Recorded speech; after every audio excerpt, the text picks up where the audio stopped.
Hello, Facebook and Twitter. On October 11th of last year, you unpublished and/or suspended my news organization, the Anti-Media, where I'm editor-in-chief, from your platforms. Our Facebook page with over 2 million followers was removed from Facebook, and just hours later, we were cut from Twitter, and so was my personal account. We still haven't been told the real reasons why, but I have been informed that I'm permanently suspended from Twitter. But let's start with you, Facebook. You claimed Anti-Media was removed for inauthentic and misleading behavior. Now, I'm wildly curious how we could be guilty of those things when just a couple months earlier, you assigned us a representative to help us grow our page and also gave us free advertising, which we redeemed just 2 weeks before the purge. That would seem to imply you approved of our content and practices. Could it be that our founder had a few accounts he used on our page, or maybe that we shared our content on other pages that also had access to share on ours? Maybe, but we don't know because you won't tell us and you never gave us a warning. Your press release also claimed that in your purge of hundreds of political pages, you removed people for sending users to ad farms with clickbait, which first of all, we didn't do. We actually have a strict policy against clickbait and sensationalism. And besides, Facebook, you of all organizations should know ads are essential to surviving as a business. And second of all, if the ad services we used ever were too invasive, we removed them because they were glitches, because we don't like invasive clickbait advertising. But at least you provided a reason from the get-go. I will give you that, even though you still haven't responded to our appeal, and even though it's been over 3 months, and even though you invited us to join you in a partnership. Twitter, on the other hand, you guys told me nothing from the start, which left me to try to figure it out for myself. What rules violations could have possibly gotten me and my news organization removed?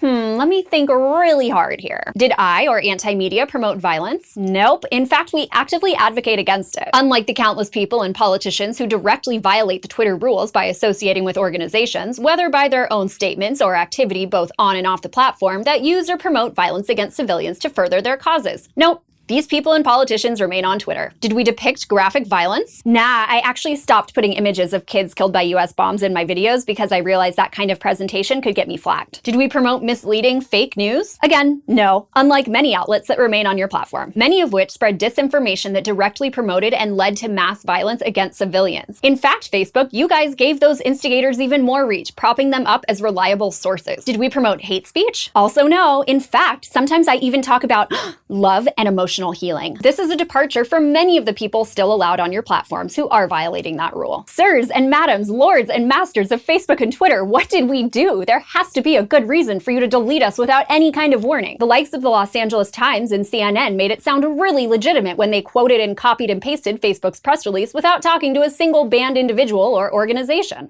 Are we Russian bots or agents trying to undermine American democracy for Vladimir Putin and Donald Trump? Again, no. Even though the Washington Post put out a hit piece on us and other anti-war outlets in 2016 that they had to later walk back because it was such an assault on basic journalistic practices. Oh, wait, hold on. Facebook might have ghosted us, but Twitter got back to me, not Anti-Media, with a fabricated reason. In confirming your suspension of my account, Twitter, you claimed I behaved in a manner intended to artificially amplify or suppress information. No, I didn't. I posted on Twitter like once every 2 weeks, and I barely even knew how to upload a video, let alone artificially warp information.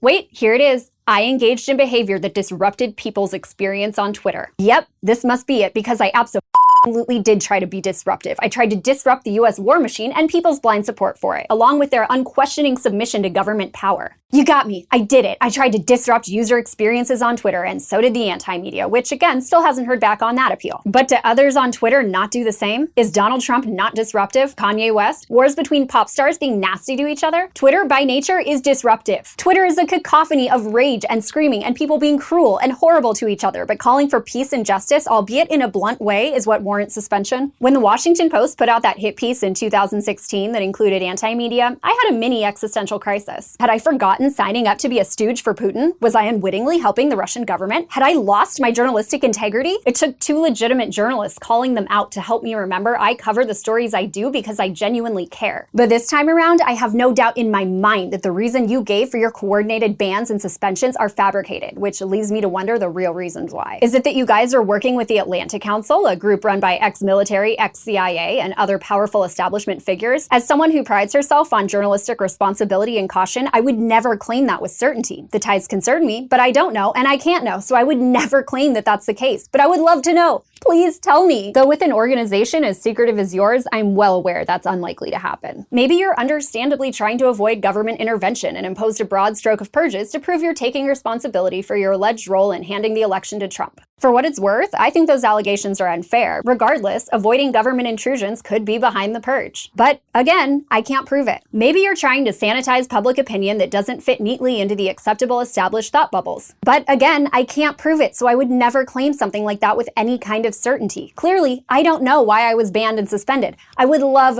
to know. If there's something I did that violated your standards and you can point to the specifics, I will gladly eat my words and I will even apologize for calling you out. But otherwise, whether intentional or not, you guys are limiting legitimate, authentic voices in the name of saving democracy while serving the current ruling class. And the purge I was caught up in is just the tip of the iceberg.